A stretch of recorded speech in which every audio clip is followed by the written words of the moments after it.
What's going on, guys, and welcome back to another episode of Career Mode. This is episode number 160, and we start today's episode off back in Ligue 1. Of course, in the last episode we unfortunately lost in the Coupe Nationale final to Marseille, the very interesting game against Marseille where we had to rest the entire team other than Hugo Lloris, the goalkeeper, of course, due to this game being played 2 days later. And as you saw by the league table there, the league is obviously far more important to me, and we are still, as things stand, with 4 games to go, top of the table, ahead of Marseille by a single point. So we basically sacrificed winning that trophy in order to give us the best chance of winning this one. And you know, when you consider the board's priority list, that's probably not a bad thing. We do indeed take on Stade Rennes for the first game of today's episode here, and the first chance fell in the 24th minute as well. Remy Cabea's strike was well saved by the goalkeeper and eventually booted behind for a corner. So I wanted a fast start in this game to settle the nerves, but unfortunately the shot there was saved. But just 6 minutes later we're through again here with Van der Wiel finding Niang,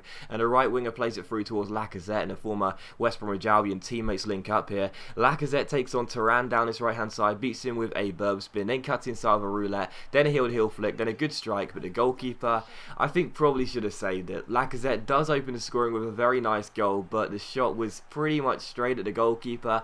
And yes, Lacazette's got some decent shot power. Yes, shot power in this year's FIFA is the preferred style of shot. You know, powerful shots are the preferred style of shots, as they're more overpowered than finesse shots and chip shots, at least in my opinion.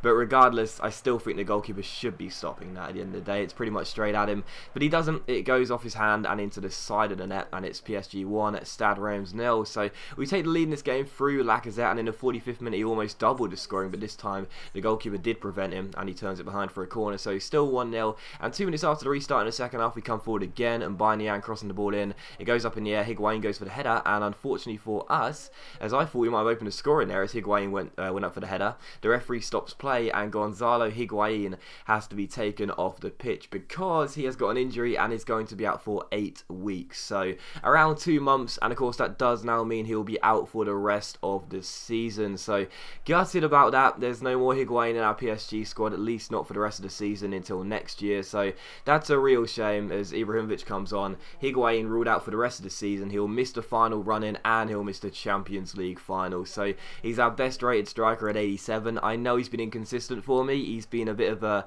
I don't know how to explain him really. Like, you know, one game he plays fantastically well, the next he can't do anything. But still, you know, if you have an 87 rated striker in your team, you want to play him, and unfortunately we won't be able to for the rest of the season. So Higuain is out with the injury and he'll miss the rest of the season. In the 75th minute Niang went close and it was still 1-0, but for the most part Stade Rennes did absolutely nothing in this game. You have to really expect that, as we are, you know, top of the table, and you know we're playing at home against a team who, you know, I think we actually beat. I think it was actually the first game we played with PSG when we arrived here was against Stade Rennes. We beat them 4-0 in a reverse fixture.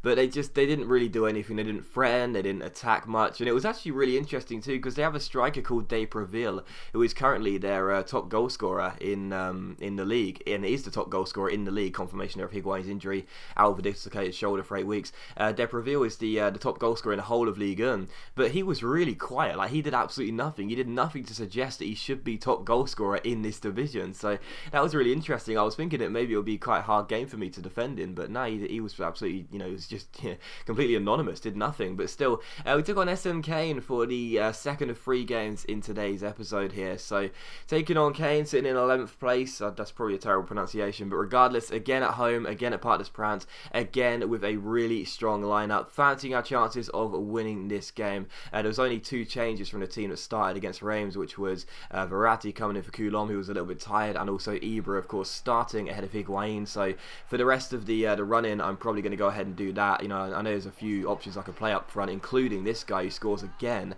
Lacazette, who makes it 1-0, but I think I will start with Ibrahimovic, as you just can't take Zlatan out the side when you get the chance. But Lacazette scores there, shows off his breast implants as well, because that is a really puffed up chest, and makes it PSG 1, SMK 0. So we take the lead 5 minutes in there.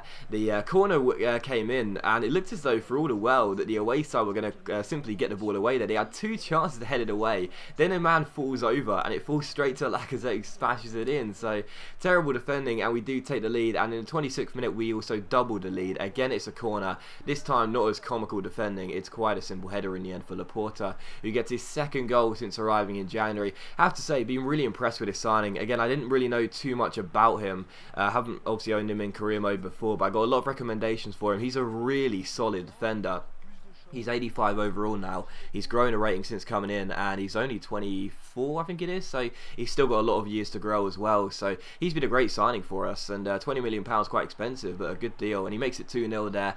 And in the 45th minute, Lacazette was denied his second goal by a good stop by Mandanda, and it was still 2-0. And in the second half, just like in the first game of today's episode, I was expecting the away side to come at us and try and get themselves back into the game, but really they didn't do much at all. We went close there in the 50th minute, but they would have a chance in the 71st minute to grab themselves a route back into the game here, as Lamar down this right hand side gives it to his man. It comes in towards Toure, we get it away, and eventually the shot is taken, and Lloris has to make a good stop before it's cleared away. So still 2-0, but that was basically it for their chances. You know, just one chance there, and other than that we controlled the game relatively comfortably, passed it around, took some shots from long range, tried to catch the goalkeeper out. Verratti goes close there, but in the end, as you can see, it was 2-0. We were cruising towards the victory, and that is exactly how it finished. So PSG 2, SN Kane, again, sorry, probably wrong pronunciation, 0, and a relatively comfortable victory again. And it's good as well, you know, as you can see, Marseille won again in their game.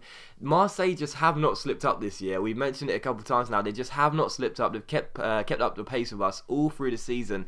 It's been really, really frustrating, but we are not cracking under the pressure at all. Since coming into PSG, we've only like faltered in 2 or 3 league games. Every other one has been a victory. It's just been annoying that Marseille have not dropped points at all, but still, we take on Lyon here for the third and final game of today's episode in the penultimate game of the season. So taking on Lyon, they're currently sitting in 5th place and we are top, so not exactly the easiest game to have in the penultimate game of the season when you are just 1 point clear of 2nd place. So this was going to be a massive, massive game, and of course we did have to play our first team because there was no way I was going to rest anyone for the final day, knowing how big of a game this is going to be. And the first chance would fall in the 8th minute as Coulomb does what he does best, wins the ball back. Absolutely love this guy, chips it inside, and Zlatan, oh my goodness, what was I doing? That is a hands in head moment there. I thought I'd try and catch the goalkeeper out of a first time header, and it goes harmlessly wide. Should have easily just chested the ball around and finessed it into the corner. Instead messed it up completely. But from the goal kick here we'd have another chance, because again Coulomb does what he does best and wins the ball back,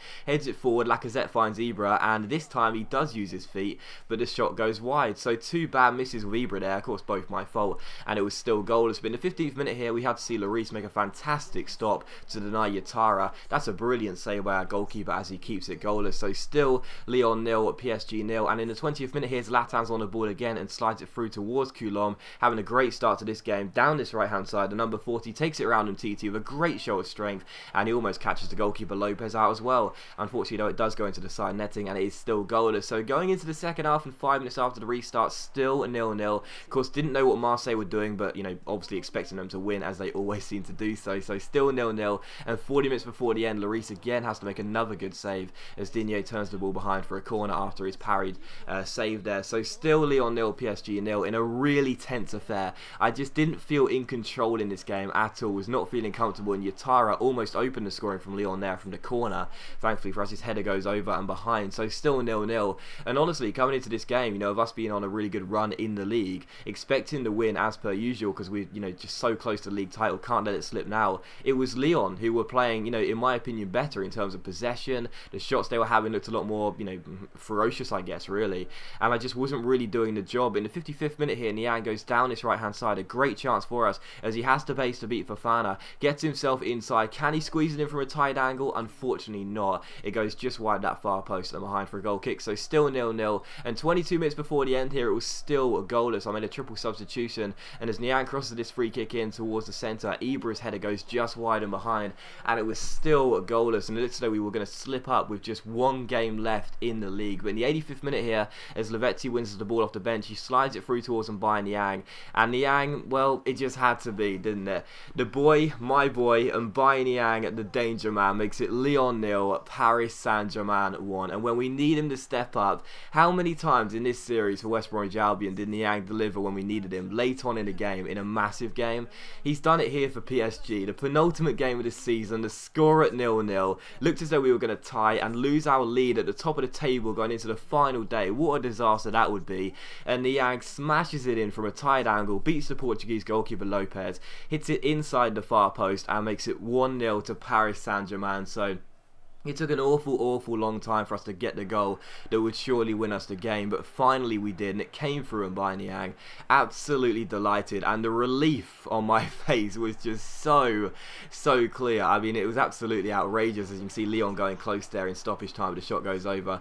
Honestly, if I slipped up on the penultimate game of the season to see Marseille go and take top of the table, because as you'll see, they did win their final penultimate game, as you'd expect. If we would have lost our lead at the top of the table with just one game to go before the final day, honestly, I would have just been so embarrassed about it. But no, it was my boy Mbanyang bailing us out again, as he so often does. As you can see, Marseille won again, beating SMK 2-1, and we do indeed have a final day lead going into the final day of Ligue 1, as you can see, by 1 point ahead of Marseille, and you'll see the final day of Ligue 1 in the next episode. So as always, guys, a big thank you for watching the video. I really hope you have enjoyed it. If you have enjoyed today's episode of Career Mode, then please leave a like, and I'll see you for the next episode of Career Mode, which is of course the final day of Ligue 1 very soon.